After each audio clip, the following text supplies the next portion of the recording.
Now is the time to take risk. As you get older, your obligations increase. So and once you have a family, you start taking risk not just for yourself, but for your family as well. It gets much harder to do things that might not work out. Did you think, I need to pack this in? Never. I don't ever give up. Take risks now. Do something bold. You won't regret it. If you can succeed in being less wrong, most of the time you're doing great. That's a great way of putting it. Aspire to be less wrong.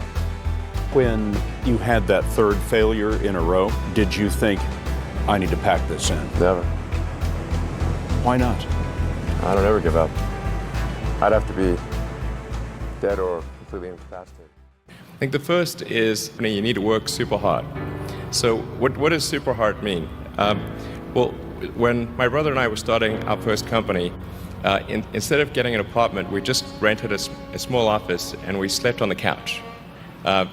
And we showered at the YMCA, and we're so hot up we had just one computer. So the website was up during the day, and I was coding at night, 7 days a week, all the time. And I sort of briefly had a girlfriend in that period, and in order to be with me, she had to sleep in the office. So work hard, every waking hour. That's the thing I would say particularly if you're starting a company. And if you do simple math, say okay, if somebody else is working 50 hours and you're working 100, you'll get twice as much done in the course of a year as the other company. It's 1% inspiration, 99% perspiration is true. So a lot of it in creating a company is execution. You start off with an idea, and that idea is mostly wrong. And then you adapt that idea and keep refining it, and you listen to criticism. Some criticism you discard, you try to discard the wrong criticism, try to listen to the correct criticism, and then engage in sort of recursive self-improvement, and constantly refining it, making it better. And you have to work super hard, and that's very important. And then just keep iterating on a loop which says, am I doing something useful for other people? 2008, the rocket company is not going well. You've had 3 failures. Great. The car company is hemorrhaging money. Yeah. And the American economy has tanked in the worst recession since the Great Depression. Right. What was that year like for you? And I'm getting divorced, by the way. To add to that, that was definitely the worst year of my life. So a fourth failure would have been absolutely game over. Done.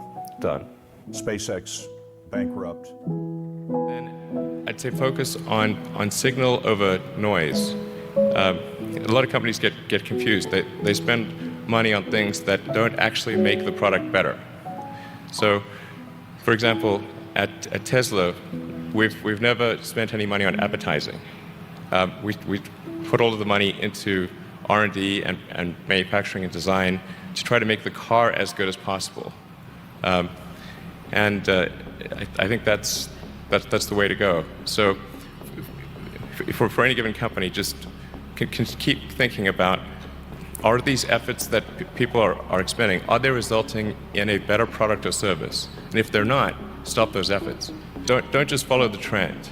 So you may have heard me say that it's good to think in terms of the physics approach, or first principles, which is, rather than reasoning by analogy, you boil things down to the most fundamental truths you can imagine, and you reason up from there. And this is a good way to figure out if something really makes sense, or if it's just what everybody else is doing. It's hard to think that way. You can't think that way about everything. It takes a lot of effort. But if you're trying to do something new, it's the best way to think. Now is the time to take risk. As you get older, your obligations increase. So and once you have a family, you start taking risk not just for yourself, but for your family as well. It gets much harder to do things that might not work out. So now is the time to do that. Before you have those obligations. So I would encourage you to take risks now. Do something bold. You won't regret it. 2 is you've got to make sure that whatever you're doing is a great product or service. It has to be really great. And I go back to what I was saying earlier, where if you're a new company, I mean, unless it's like some new industry or new market that, if it's an untapped market, you have more ability to, the standard is lower for your product or service. But if you're entering anything where there's an existing marketplace against large entrenched competitors, then your product or service needs to be much better than theirs. It can't be a little bit better, because then you put yourself in the shoes of the consumer and they say, why would you buy it as a consumer? You're always going to buy the trusted brand unless there's a big difference.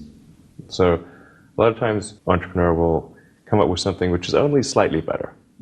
And it can't just be slightly better. It's got to be a lot better.